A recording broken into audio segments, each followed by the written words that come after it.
कधीच नाही चुकणार तुमचे फेवरेट टीव्ही शोज झी5 सोबत, तेही एकदम फ्री। काही नाव लावशील तो हक्क तुम्हाला का बसा म्हणायला कळते का नाही? अधिपती,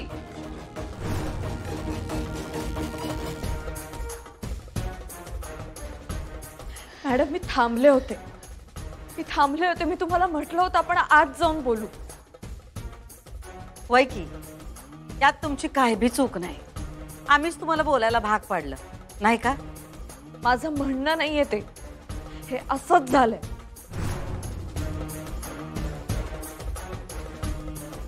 मुद्दाम केलं तुम्ही। बरोबर, ठीक, मुद्दाम केला आम्ही। असू द्या अधिपती, असू द्या, आम्ही मुद्दाम केलंय। पण तुम्ही त्या फुलपगाराच्या शेजारणीला घरात घेऊन आलता, तुम्ही पोलिसांना पण घरी घेऊन आलता, याचा अर्थ तुम्ही त्यांना पट्टी पडून आणली होती नाही का? म्हणजे ते पोलीस या घरात यायच्या आधीच आमची बदनामी बाहेर झाली होती, त्याचं काय? अधिपती, आम्ही केलेलं तुम्हाला दिसतंय, सुनबाईंनी केलेलं तुम्हाला दिसना। आज पोलीस आले या घरात, आजपर्यंत कुणाची बी हिम्मत नव्हती या भुवनेश्वरी सोडा हो या घराकडे बोट दाखवण्याची। पण आज ते पोलीस आम्हाला चौकशीसाठी घेऊन जाणार होते। कुठल्या गुन्ह्यासाठी? जो गुन्हा आम्ही केलाच नाही त्या गुन्ह्यासाठी। आणि आम्हाला काय विचारणार होते?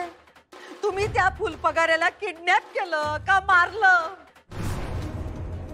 अधिपती, हे असले आरोप होण्याआधी ही जमीन फाटून तिने आम्हाला पोटात का नाही घेतला असं वाटायला लागलं आम्हाला।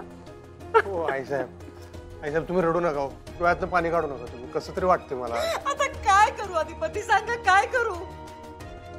आमच्या जीवाला लय लागलंय अधिपती। आजवर आम्ही लय सहन केलं, या घरातल्या एका भांड्याचा आवाज बी बाहेर जाऊ दिला नाही,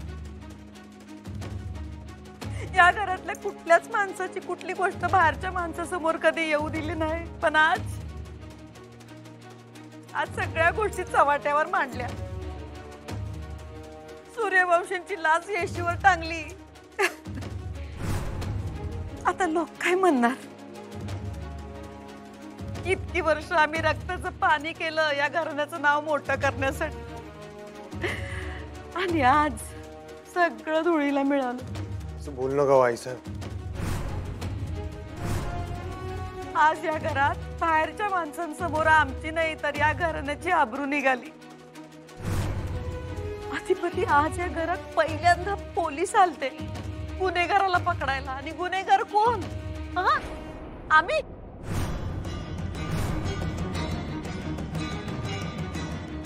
आणि हे सगळं ज्यांच्यामुळे झालं त्यांच्या चेहऱ्यावर पश्चातापाची एक रेघ नाही उमटली।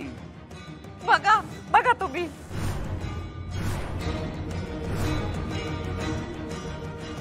आणि हे एवढं सगळं होऊन बी आमचे चिरंजीव ठरल्याप्रमाणे त्यांनी काही घराबाहेर काढायला तयार नाही। हे सगळे चमत्कार आजच का घडालेत काय कळत? असं बोलू नका आईसाहेब, मी तुमच्या शब्दाबाहेर नाहीये।